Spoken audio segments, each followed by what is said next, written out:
Welcome and thank you for standing by. At this time, all participants are in a listen-only mode. During the question and answer session, please press star one. Today's conference is being recorded. If you have any objections, you may disconnect at this time. Now I'd like to turn the meeting over to Erlene Dowell. Thank you. You may begin. Thank you, Diane. Good afternoon, everyone. And thank you to Greg Pewitt from the U.S. Census Bureau for hosting this webinar. On behalf of the U.S. Census Bureau and the Local Employment Dynamics Partnership, in collaboration with the Council for Community and Economic Research and the Labor Market Information Office, welcome to the April LED webinar, combining census data with OpenStreetMap data and to develop highway access measures, with our presenter, Colby Brown. In light of the recent transition to 100% telework, we are utilizing technology off-site to continue operations. We aim to minimize interruptions as much as possible, but we appreciate your patience if we experience any technical delays. Please utilize the chat features to notify us if issues should any arise, and we will do our best to address them. All webinars and Q&A sessions are recorded and will be accessible from the Census Academy's webinar tab. Once the recording and transcripts are available, please go to www.census.gov/academy. And thank you for your continued support of our outreach and education efforts. While it is now straightforward to develop accessibility measures for pedestrians, bicycles, and even public transit modes of travel using free data, highway modes remain expensive to analyze because of the need for high-resolution congested link speed data. This presentation outlines a workflow for developing accessibility measures for an auto modes such as journey to work time and highway travel time by combining census data with OpenStreetMap, a free editable map. Colby Brown is a transportation planner software executive and data scientist who in the past decade has developed over a dozen socioeconomic land use forecasting models for regional planning agencies across the country. After winning top honors at Wesleyan University for his sociology thesis on comparative urban freeway development, Colby earned a master's degree in transportation technology and policy from the University of California at Davis in 2003. He then returned to Connecticut to spend several years as a toll, traffic, and revenue consultant before moving to St. Paul to work for the Twin Cities Metropolitan Council, leading air quality conformity analysis of the region's transportation improvement program. There, Mr. Brown was discovered by a local representative of the software from City Labs Incorporated, who shortly thereafter hired him in a customer support role, which quickly grew to encompass other duties such as training, technical sales, and product management. Prior to leaving City Labs to start his own company in 2014, Mr. Brown developed and helped launch Sugar Access, a transportation accessibility mapping application for the Esri ArcGIS platform that has since been adopted statewide in Virginia as part of the Smart Scale program for local project prioritizations. With that, I welcome Mr. Colby Brown. Well, thank you, Erlene, and thank you to Greg as well, and to the Census Bureau for hosting this presentation today and making it available for everyone as a webinar. This is similar and largely the same as a presentation I gave at the Census Bureau's LED workshop last fall, and we received a lot of great questions at that presentation. I look forward to your questions at the end of my presentation. So without further ado, I'll get started. Erlene, I guess next slide.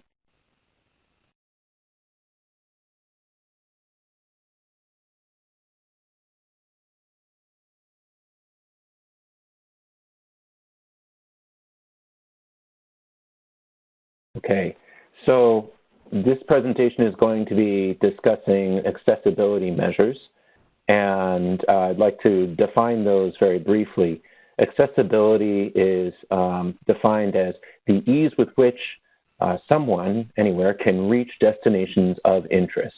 The classic formulation is a simple tabulation of how many jobs could I reach within a reasonable drive time or travel time by any mode, such as 20 minutes from my house.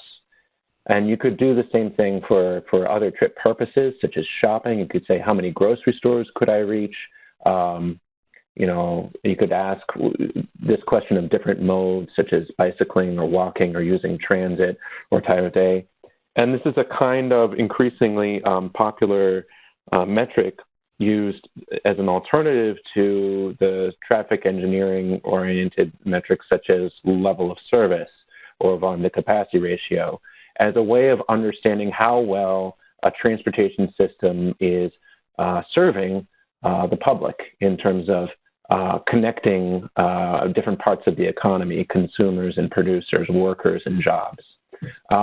It has a long history in use as an equity measure, and it's a part of many regions' equity analysis in justifying expenditure of federal projects and showing whom is benefited by increased access to jobs, for example, via transit.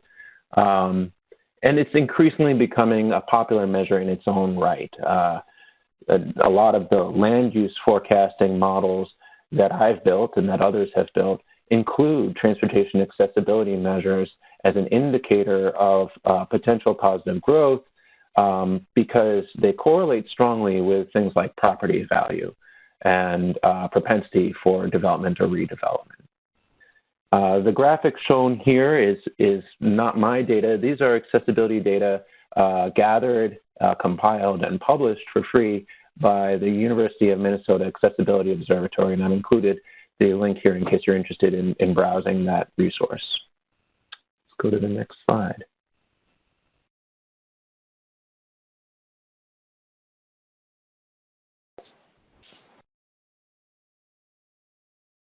So, sorry, I'm having difficulty. Okay, should I just hold on? Yes, please. Okay. Bear with us for just a moment. Oh, here we go. Okay, so this slide is just talking about more detail about the things I was just referring to. This is a commonly reported measure for environmental justice in Title VI equity analysis, which is required when federal funds are being spent on a transportation project. It's also associated with increased real estate values and development. There's a whole literature on documenting that. And as I said earlier, it's an increasingly popular performance measure for sketch level planning. The Sugar Access tool that was alluded to in my bio is a sketch level tool for quantifying and analyzing and visualizing accessibility. And there are many others out there. There's like a whole ecosystem of software tools which can be explored. This is another graphic here, which is a resource provided by EPA, Smart Location Mapping, which you can access at that link, provides free accessibility measures as part of a broader web database for the entire country. It's getting a little old now, but it provides block group level accessibility data for the entire country that may be useful for many circumstances, and ideas about how certain kinds of accessibility measures can be calculated. All right, let's go to the next slide. So one of the challenges of accessibility modeling in the US is that a very large majority of Americans drive to work or carpool, and you can't really talk about driving to work or commuting by car without understanding congestion. Most of our major urban areas are congested, and some understanding of the extent or degree of that congestion is really required in order to estimate auto accessibility measures that use travel times to determine what opportunities can be reached within a set reasonable commute distance. However, congestion data is pretty expensive, actually, when you really look at it. unless you're inside of the government or inside of one of the agencies that's actually collecting data themselves. There's proprietary data that is available from various companies. There are also models, forecasting models that attempt to predict congestion, and these are the so-called traffic forecasting travel demand models. But they're really designed as I just said, travel demand models, not so much as congestion prediction models. It's changing a little bit. Increasingly, microsimulation and dynamic traffic assignment are trying to make these models a little bit more accurate in reflecting congestion, but it's still a major challenge. The models are more designed to just generally forecast flows of travel demand originally. And so trying to get one of these models to really provide accurate or useful congestion data is not an insignificant burden. So this is a major challenge in doing accessibility modeling in the U.S. for auto modes, which is really necessary in order to understand the bulk of commuting behavior.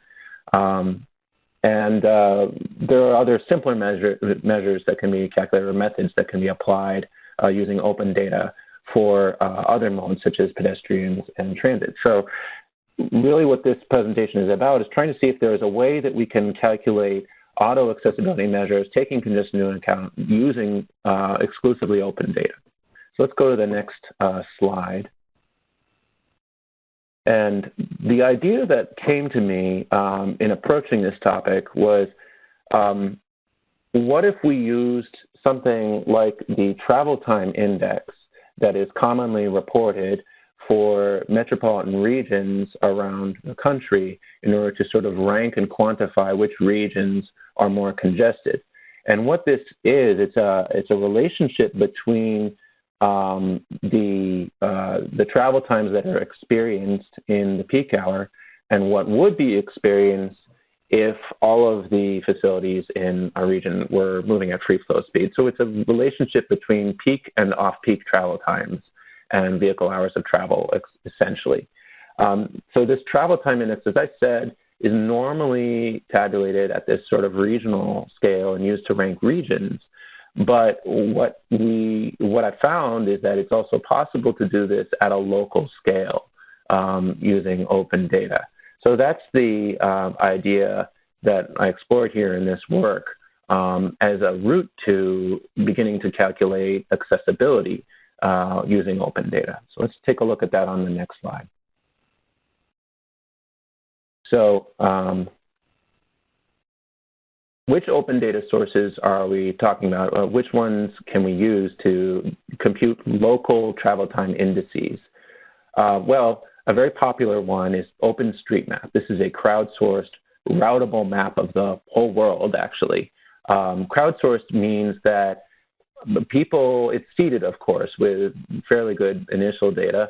I think in the US, they use the Tiger line files as the sort of starting point. But then from that point forward, a huge collaborative effort by volunteers is taken to keep that updated and to keep adding facilities. In some ways, OpenStreetMap is even better than other sources for certain modes like bicycles, because bicycle people go and update the bikeways within OpenStreetMap, whereas it's sometimes hard to get a proprietary source of bikeway data.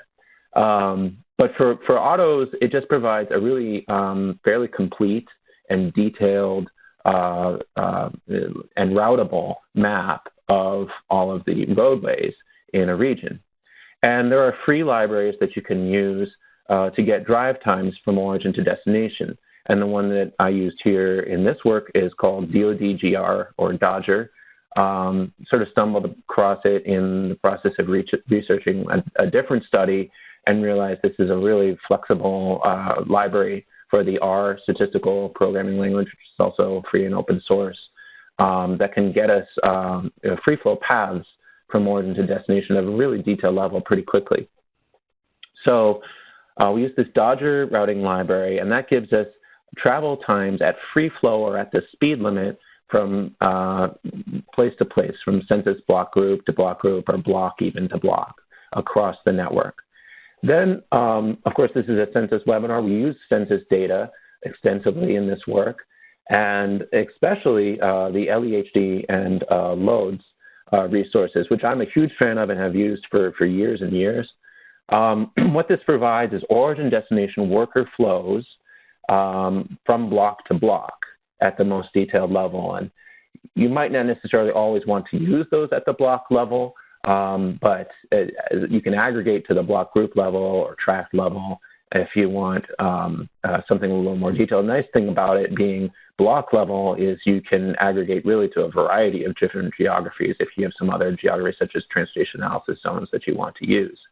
So what I did here is combine those worker flows with the OpenStreetMap travel time skims, origin destination times, to calculate what the average commute would be if taken at free flow speeds for every origin, for every place of residence, essentially, within a region. And then we use the workplace area characteristics table from LEHD to figure out what the jobs at the various destinations available are, to get counts of jobs, essentially. And so that allows us to begin to quantify accessibility at free flow.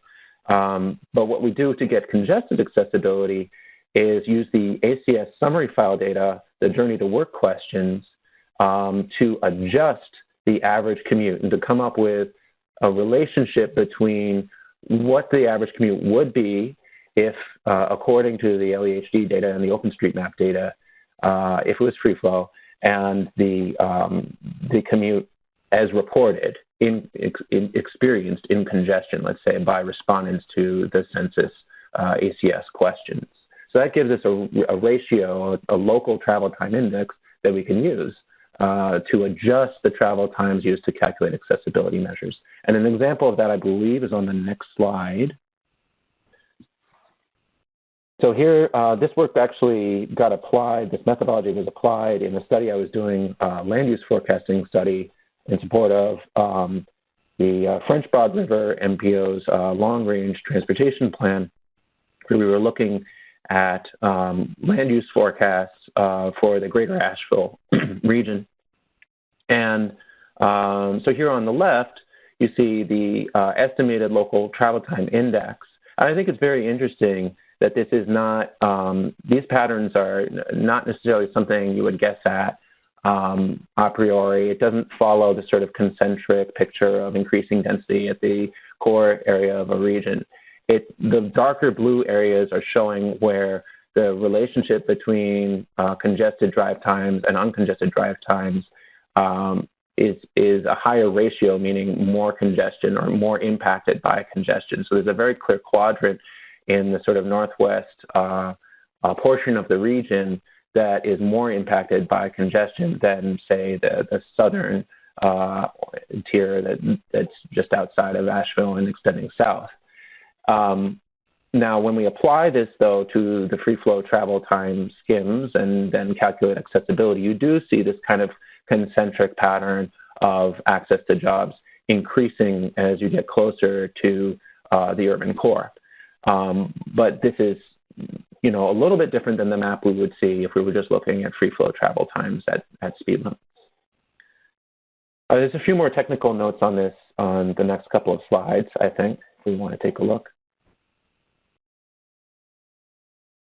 So one thing about this that I have been convinced of through discussions with other experts in accessibility modeling is that it's a good idea to apply some sort of decay function rather than doing the simple kind of cumulative opportunities accessibility measures that I showed in my earlier slides as examples, where you're just calculating, just counting the number of jobs.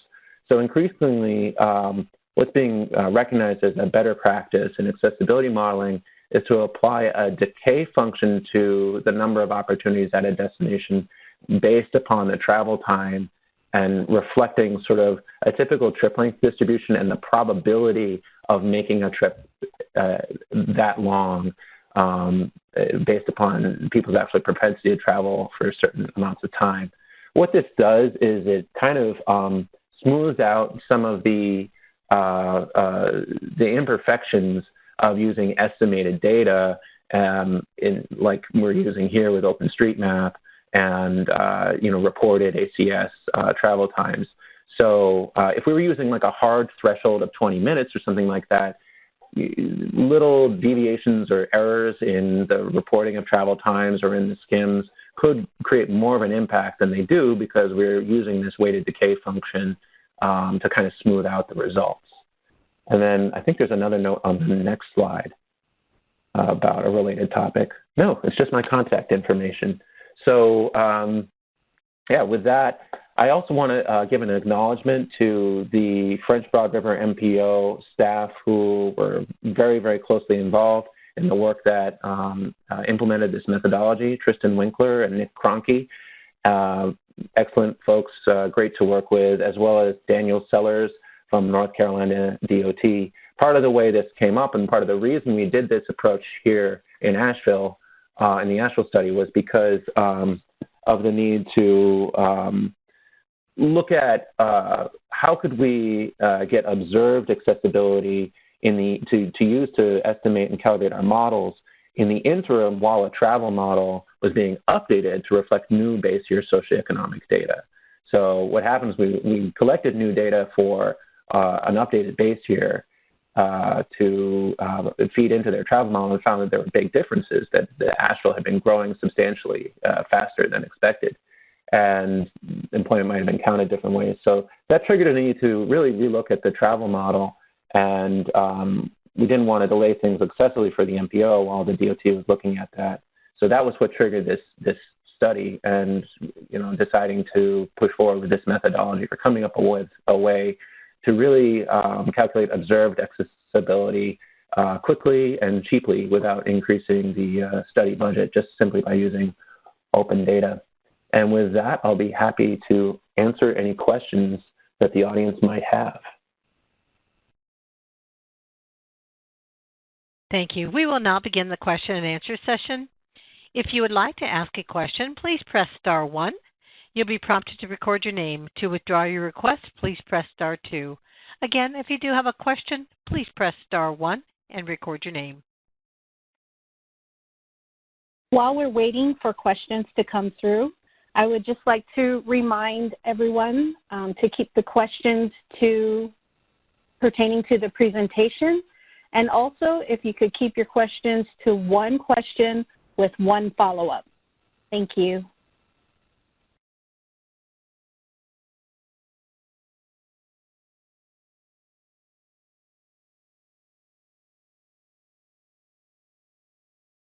We do have a question from your line is now open. I just had a quick question. I'm just out of my undergraduate for bachelor's in economics, and I have started a basic economics position with the state of New Mexico.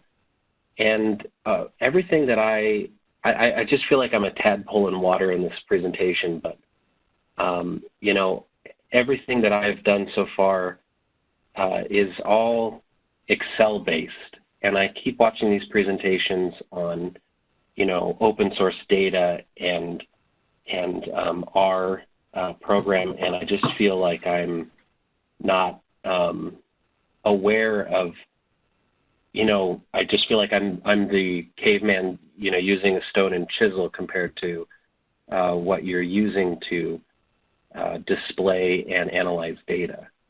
And I just really want to know if there's any suggestions that you would have for someone like me who's trying to further his education and also help a underfunded program in learning or advancing myself in that analytical, like you said that there was open source availability for our programs. Where would I find that? And is there any courses that I could take or anything like that? Thank you. Yeah, sure. I don't mind answering that, even though it's not directly related to the methodology. I mean, I'm a fan of R. I like R a lot. It's not necessarily always the most powerful tool in the data scientist's tool bag, but it's often the most versatile, and sometimes I find surprisingly user-friendly, surprisingly easy to get started with, less intimidating than some of the more pure programming languages that are out there that that get used for things like, really higher order data scientist tasks like machine learning and stuff like that, like Python and things. That said, it's not the only language out there. Python is really commonly used for GIS manipulation, for geographic data, for example, and maybe a little stronger and sometimes more popular with, say, planning departments and transportation planners and land use planners for that reason. So I wouldn't just focus necessarily on R. I would just more think of it as integrating data science tools and methodologies into the scope of what, say, an economics group at a public agency might do. And I think that will reap huge benefits primarily because there's such a huge community of contributors to the libraries and packages associated with these languages. So really R by itself would not be that much of an amazing tool, but because there are these fantastic contributors out there creating libraries like Dodger, dplyr, the whole tidyverse, for example, it's really become a really robust system. I should mention also, I'm a heavy user of the RStudio user interface for R, which makes things a lot easier and more user-friendly. So RStudio offers a bunch of resources themselves. They are a company based in Boston, Massachusetts, and they have a bunch of training available. I do recommend, if you're just dipping your toe in the water with R, getting a copy of RStudio. It's free to download, also open source, I believe. And then checking out some of their training courses. Then as you start to dip into the libraries, I would recommend looking, for example, at the dplyr, DPLYR library. The source for all documentation and sort of how-to things are, the definitive source is called CRAN, C-R-A-N, and that's a website that's set up to sort of coordinate the whole community. And there's also a conference, UseR, that meets, I think, once a year, although who knows this year, for people to discuss what they're doing with R. And you can probably get a lot of examples and ideas there, as well as the RStudio conference has another event. But outside of that, just search the web. There's tons of resources. There's tons of free classes. Lots to get started. You've given me plenty you've given me plenty to Google and definitely, research and start a plan and path for my own. And I really appreciate that. Yeah. Feel free to contact me too offline if you want more links. Okay. Thank you so much. No problem. Our next question, your line is now open. Yes, hi. I'm one of the local census office workers who's furloughed, and I'm just fascinated by not only data science, but I'm a visualization expert, VR, AR, trying to look at Google Earth, multiple layers, things like that. And I just wondered whether or not some of the work I missed the beginning where you introduced what you're doing. Could you apply some kind of visualization techniques in more than 2 dimensions? Like, could you apply to the different layers of Google Earth and get a wider scope than the narrow focus I saw at the end of the slideshow? Yeah, there's a guy named Michael Brown whom I've worked with. In fact, he was a sub-consultant. His firm, Metro Analytics, was a sub on this study. And he didn't do it on this study, but another work for Salt Lake, NPO in Utah. I believe he's done some 3D visualization of, I forget if it was accessibility or land use density changes using Google Earth exactly with polygon extrusion. And he's found a very effective communication mechanism. And you should be aware, if you're not aware, that the Quest, the latest Oculus Quest, which is relatively cheap, has both augmented and virtual reality, a mixture of the two. And I've seen a Google Earth that lives inside there that lets you use your hands to reach out and zoom the globe in and out and touch things. Very natural user interface that might be interesting for visualization purposes in case you guys care about that kind of thing in the future. Yeah, my father gave me one of those Google Cardboard things, and I played with it for a little while and then threw it away. You have to just Google Oculus Quest or just Quest VR, QUEST. Yeah. I haven't played with it that much yet, but thanks for the suggestion. Yeah, it maps your hands right into the virtual world, and it's much more sophisticated than the other devices out there. I suspect we'll be relying more and more on VR and AR as this pandemic proceeds. All right, well, listen, thanks again for taking the time to give us this talk. If you need to find me in the future, I'm at rendezvous.com. I can give you some advice if you guys need visualization help in the future. Okay. Then your line is open. Yes, hello. I was wondering if you have any example code in R that demonstrates the methodology you discussed today. Yeah, and I'd be happy to share it. I really would like to put it up on GitHub or something. I just haven't gotten around to it. But if anybody is interested, just contact me at this email address, and I'll be happy to share the code with you. Okay, thank you. I'll send you an email. Great. Your line is open. Hi, I joined this group a few minutes late. I'm wondering if there's a way to go back and hear the beginning of this. I'm also a bit uncertain as to whether I should be in this group. I'm going to be just a regular census, what are they called, numerators or something like that. I did do this 10 years ago, and nothing seems to sync together for me. So perhaps I shouldn't have been here. Hi, Susan. This is Erlene Dowell. Yes, this is actually separate from the 2020 census. So just to let you know, this will be recorded, or it has been recorded and will be on our Census Academy website. And you might want to go and look at the Census Academy website to look at other things for the Census 2020. Rather than this seminar, correct? Yes. Oh, then why did they invite me? I'm sorry. Thanks for your question. Our next question line is now open.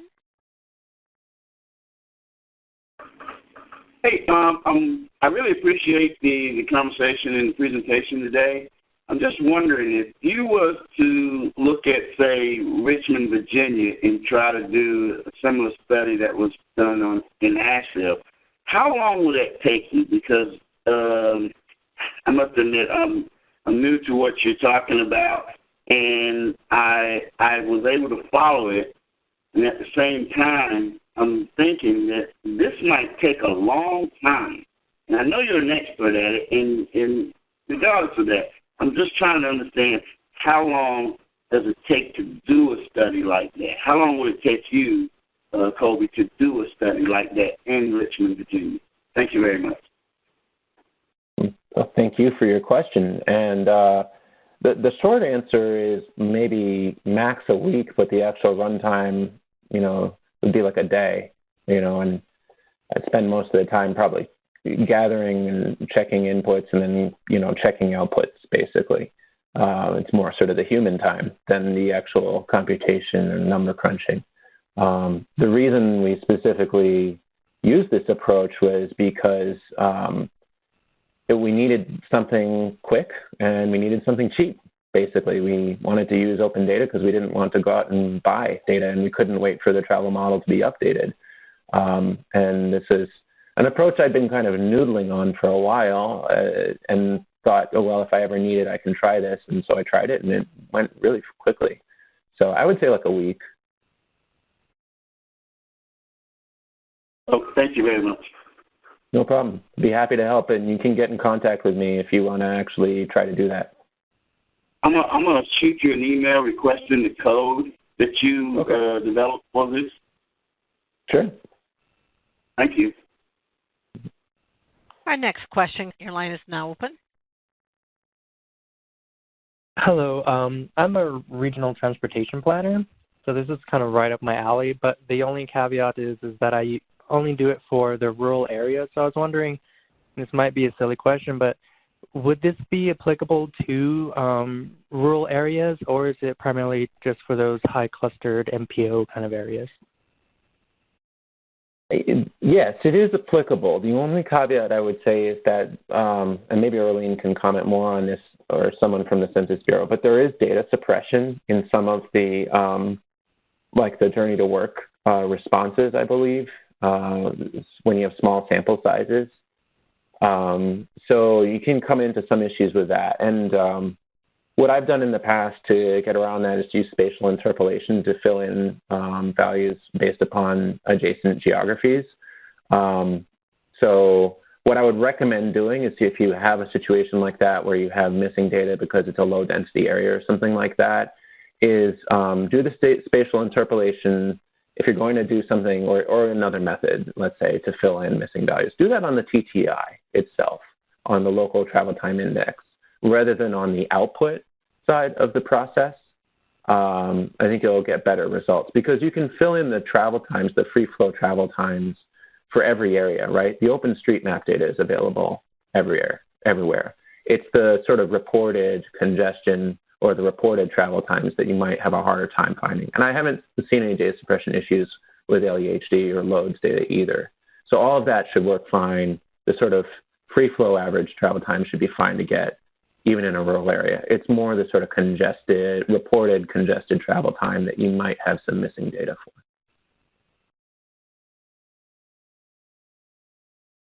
And you could always do a survey and come up with it a different way. If you just did a survey of your population, that'd be another way too. All right, thank you. Thank you. That helps out a lot. Your line is now open. Hi, yes. My question is about the Dodger library and that portion of the code, particularly with active transportation. Routing decisions often vary from the shortest path or the most, straight line kind of path to account for other characteristics about level of traffic stress and things like that. And I've seen other methods for calculating level of traffic stress using OpenStreetMap data. I'm wondering if the methodology you have here can grab those other tags or process those other tags, or whether you'd considered something like that. I did a lot of research into this when I was developing Sugar Access. I spent a long time looking into traffic, bike stress measures, and looking into the research on that and trying to figure out whether we could come up with a bike stress measure from available traffic and roadway data from a source like here, networks and traffic data. We didn't ultimately build that into the offering. With OpenStreetMap, what it does well at is it has a greater universe of the bikeways and the exclusive bike facilities than, say, like a Here or another proprietary network source. So, so from that standpoint, it's a better starting point because you can automatically assign an exclusive bikeway a lower traffic stress, right? And one of the nice things about Dodger, in fact, it's not unique entirely, but it's designed around being able to weight the links in the network in a flexible way. And the automatic weighting is sort of this, speed limit based kind of weighting, and they have a set of assumptions for speed limits based upon facility class, but you can override that and you can assign custom weights. So that would be where I would start with this, is sort of, seeing if there's attributes or features in the network. And it doesn't have to be an OpenStreetMap network, by the way, to use Dodger. It could be from another source. But I would look for attributes or features that are correlated with higher stress, and then use those to calculate a new kind of weighting function that would better reflect sort of what bicyclists experience. The other thing that's occurring to me just now, listening to your question, is a methodology like this could be used to dampen the distance that bicyclists are actually willing to travel compared to what they could travel, how far they could go based upon bike stress. So, for example, if you do a similar thing here and you say, all right, well, we'll collect, just sort of distances along a bike network using reasonable assumptions with Dodger using OpenStreetMap. But then we'll look at reported distances, right? So we look at average bike commutes according to according to standard sort of data, and then look at actual reported bike commute distances. There's probably some relationship there that is almost like the TTI that we're talking about. That's sort of like a locally specific, like block group level bike stress that you could quantify, like how far do I go versus how far I could go to get to work. The problem with that is that the LODES, the origin destination employment data, it's not segmented by mode, and so it's just giving us total employment. It's a reasonable approximation in this case because so many people drive. But given that biking is sort of a minority commute mode, I'd want to use an origin destination flow source that was targeted at that mode to do that kind of analysis.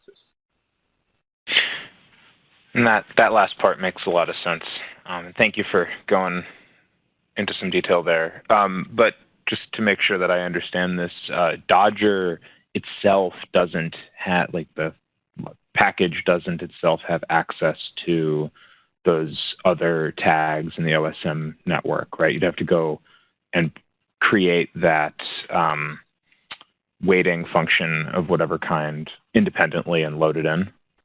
To a certain extent, it is engineered around OpenStreetMap. Yeah, no, it's easy as falling off a log to bring in OpenStreetMap, extract, and do routing on it. And it's sort of got defaults for all those things.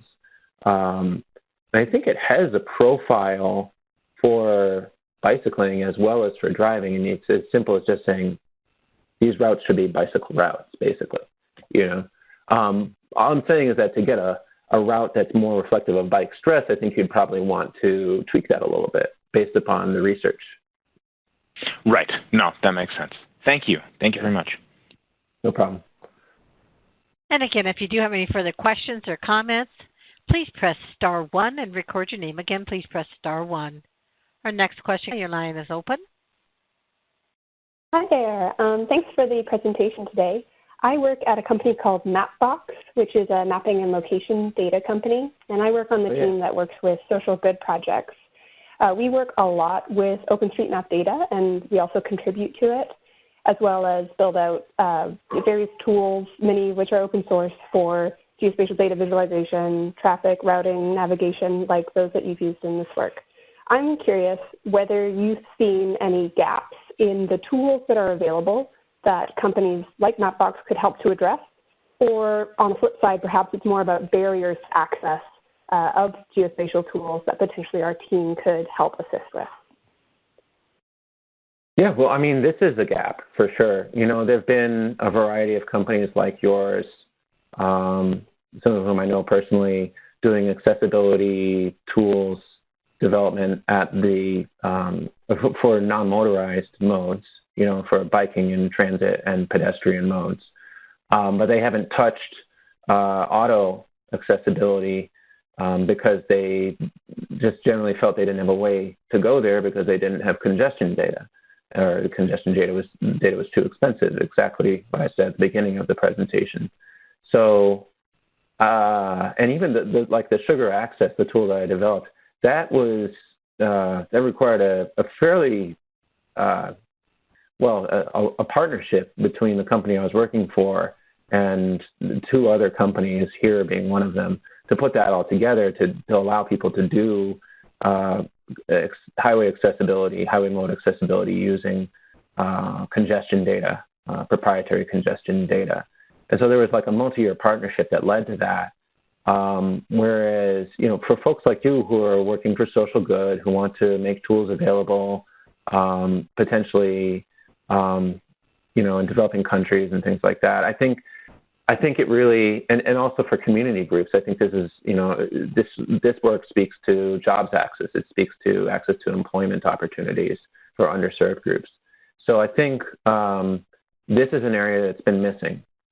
And if you wanted to talk with me more about figuring out a way to build an offering around it, or, integrate it into your suite of offerings, I'm happy to discuss how we could go about doing that. So, feel free to get in touch at the email address and we can discuss further. Great, thank you. And again, as a reminder, if you have any further questions or comments, please press star 1. Our next question, your line is open. Hi, thank you.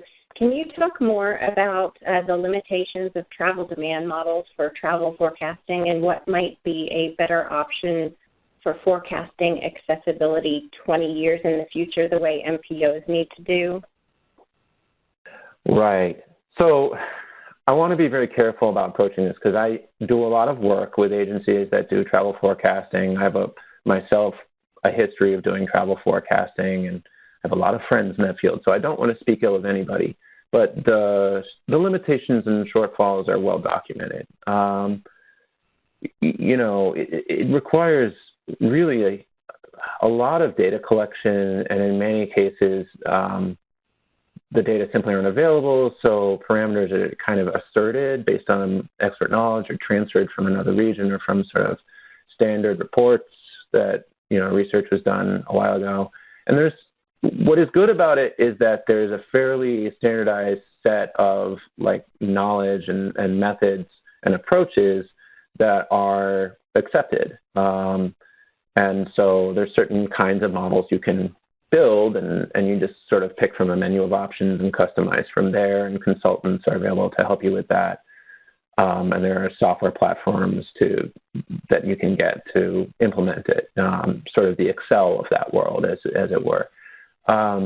What is a limitation is that it's relatively specialized knowledge how to run the models, and you have to go back to the origins of what all this activity was originally for, is to plan new facilities, particularly highway facilities. That's how travel demand forecasting got started as a field. And so the emphasis there is on demand. It's on trying to identify those interchanges or origin-destination pairs that have heavy flow that's being unmet by the current supply of transportation infrastructure. So these models are not bad at forecasting demand, I would say. Where they are a little weaker is in understanding the supply side. And this is because traffic congestion in itself is a very complex and, in fact, chaotic phenomenon. I mean, that's also well documented that, traffic flow is turbulent when it becomes congestion and actually inherently unpredictable, which is why more and more folks who do this kind of work at a really detailed level for facility design and things like that do gravitate towards micro-simulation approaches where every single car is simulated interacting with every other car on a roadway. There are compromise approaches that fall short of that. They're a little simpler and easier to integrate into like a travel demand forecasting tool, but the challenge still remains, pretty technical, pretty challenging, computationally intensive to do that for planners. And so what I'm focusing on here is not is a lower bar. I'm not trying to predict demand. I'm trying to quantify accessibility. And accessibility isn't about what people actually do either. It's about what they could do. It's about what opportunities are available. What opportunities does the transportation network make available to residents of a region or to businesses on the flip side?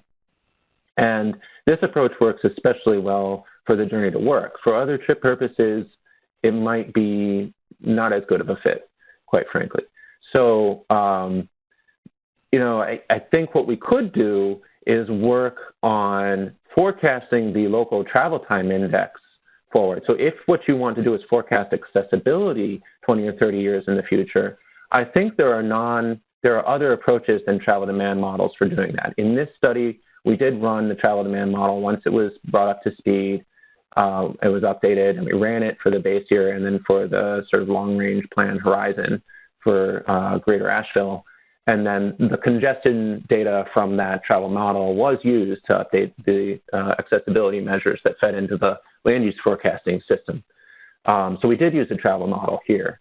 But I've been doing some research and sort of exploratory work around machine learning approaches to forecasting these local travel time indices without using travel models. And I think that could potentially be a very powerful avenue, particularly for land use forecasting applications like the ones that I do, because when we do land use forecasting, we want to have some feedback with the transportation system in order to understand whether facilities are being built that are going to basically sort of confound the intent to provide supply with shifts in demand or shifts in location of development that basically pile more demand on as soon as you've built the supply.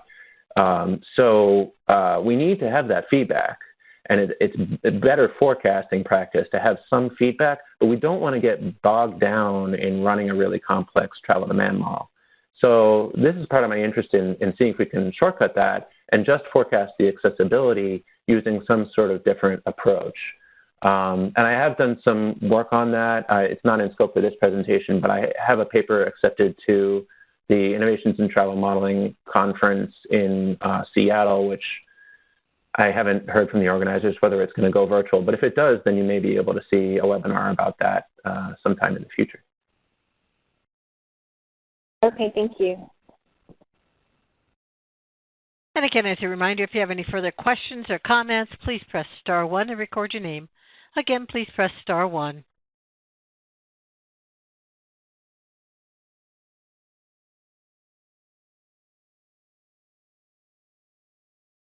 I show no further questions.